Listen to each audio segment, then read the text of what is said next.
You're watching the TC MMA podcast.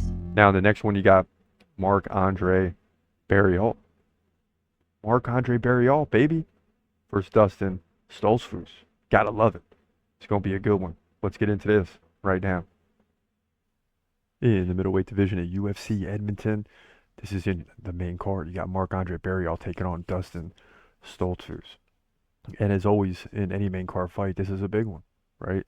In a great middleweight division, which saw a lot of action the previous week at UFC 308. So Barriault 16-8, Stolzfus 15-6. Barriault's 1 inch taller at 6'1". He's 34. Stolzfus just 32. Stolzfus 1 inch reach advantage. Both guys stand right-handed. Now, in terms of activity, Marc-Andre Barriault leads by a lot. He lands 6.1 significant strikes per minute to 3.5 for Stolzfus. In terms of the takedown game, that's all Stolzfus. So you see what's going on here.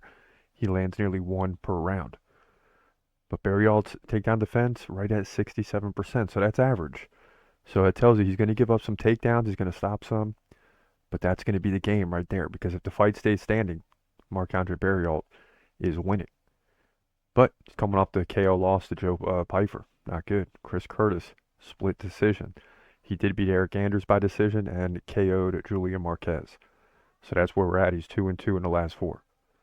Stolzfus lost to Bruno Ferreira. Beat Punahele Soriano by sub. That's a big one. Lost to Abus Magomedov. We just saw him last week by KO. And beat Dwight Grant by decision. So he's 2-2 as well.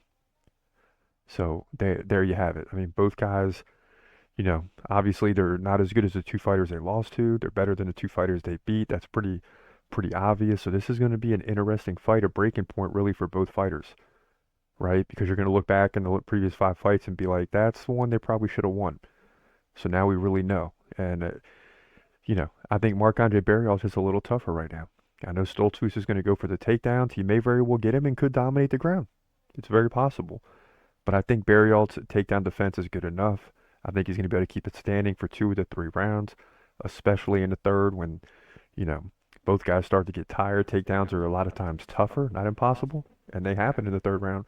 But I think this favors Barriault. I think he gets the finish, or excuse me, not the finish, but the decision victory to move to 17-8, in my opinion, middleweight division, UFC Edmonton. Yeah, another tough fight between, you know, 2 tough fighters. Again, you're going to see that up and down this card, and really week to week this year.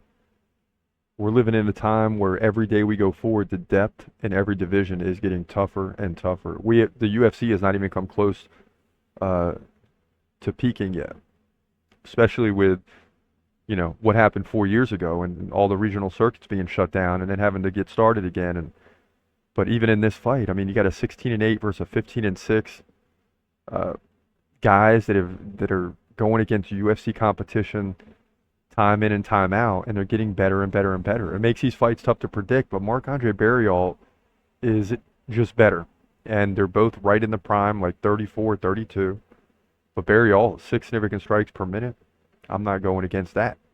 He's gonna fight, wait, he's gonna fight, wait. Hold your breath till the end of the night.